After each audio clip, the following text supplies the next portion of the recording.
أما بعد فأعوذ بالله من الشيطان الرجيم بسم الله الرحمن الرحيم والصلاة والسلام عليك يا رسول الله وعلى آلك وأصحابك يا حبيب الله. قرآن پاک کی 16ویں سورہ مبارکہ جس کا نام سورہ نحل ہے اور عربی میں نحل شہد کی مکھی کو کہتے ہیں. یوں تو اللہ تبارک و تعالی اپنے انبیاء کرام علیہ السلام کو وحی فرماتا ہے، اپنا پیغام عطا فرماتا ہے. اسی کے ساتھ ہی اللہ تبارک و تعالی اپنے انبیاء کو وحی فرمانے کے ساتھ ساتھ اپنے اولیاء کے دلوں میں جو بات ڈالتا ہے وہ پیغام رب تعالیٰ کا ہوتا ہے، لیکن اسے الہام کہتے ہیں، اسے وحی نہیں کہتے. ہوتا رب کا ہی پیغام ہے، وحی بھی اور الہام بھی، لیکن وحی نبی کے لیے خاص ہو جاتی ہے اور الہام اللہ تبارک و تعالیٰ اپنے مبارک بندوں کو عطا فرماتا ہے. لیکن یہ رب تعالیٰ کی شان ہے، رب تعالیٰ کی مخلوق ہے جسے جو شان عطا فرمانا چاہتا ہے. تو اللہ تبارک و تعالیٰ نے شہد کی مکھی کو یہ شان عطا فرمائی کہ سورہ نحل میں اللہ تبارک و تعالیٰ نے شہد کی مکھی کا ذکر فرمایا. اسی مناسبت سے اس سورہ مبارکہ کا نام سورہ نحل رکھا گیا. اللہ تبارک و تعالیٰ نے فرمایا وَأَوْحَىٰ رَبُّكَ إِلَى النَّحْلِ أَنِ اتَّخِذِي مِنَ الْجِبَالِ بُيُوتًا وَمِنَ الشَّجَرِ وَمِمَّا يَعْرِشُونَ. فرمایا تمہارے رب نے شہد کی مکھی کے دل میں الہام کیا. کیا الہام کیا؟ کہ وہ اپنا گھر درختوں میں اور چھتوں میں بنایا.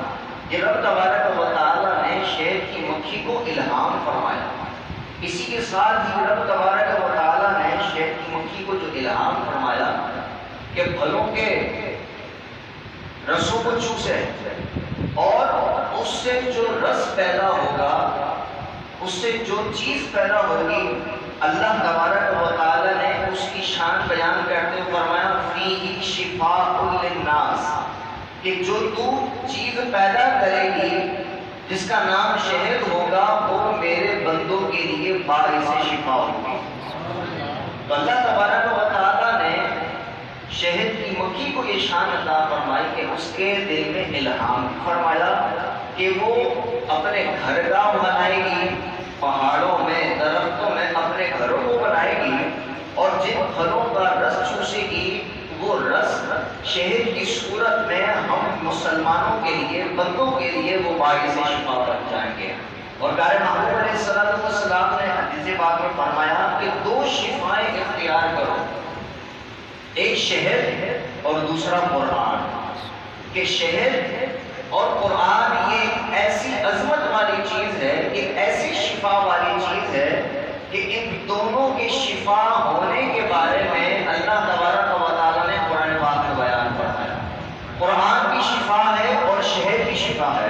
فرمایا وَنُنَزِّلُ مِنَ الْقُرْآنِ مَا هُوَ شِفَاءٌ وَرَحْمَةٌ لِّلْمُؤْمِنِينَ، کہ جو ہم نے قرآن نازل کیا ہے کہ مومنوں کے لیے شفا بھی ہے اور رحمت بھی ہے. اور دوسرے مقام پر شہد کے بارے میں رب تعالیٰ نے فرما دیا فیہ شفاء للناس، کہ اس میں لوگوں کے لیے شفا ہے. یہ اللہ تبارک و تعالیٰ کا ہم پر کتنا خاص کرم ہے کہ اللہ تبارک و تعالیٰ نے پیارے محبوب کے صدقے ہمیں قرآن بھی عطا فرمایا جو کہ ہمارے لیے باعث شفا ہے، اور اللہ تبارک و تعالیٰ نے شہد بھی ہمارے لیے مختص فرمایا کہ اللہ تعالیٰ شہد کی برکت سے ہمیں شفا عطا فرماتا ہے.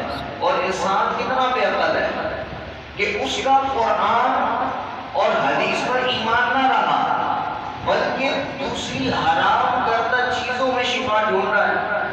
جناب بیماری کے طور پر شراب پی سکتے ہیں نا، لوگ کہتے ہیں جناب بیماری کے طور پر اگر شفا کے لیے سے شراب پی لو تو کوئی حرج نہیں ہے، کوئی مظاہرہ نہیں ہے. لہذا قرآن جس کو شفا کہہ رہا ہے اس سے شفا حاصل کرو نا. جسے قرآن نے ناپاک کہا، شیطان کا ہتھیار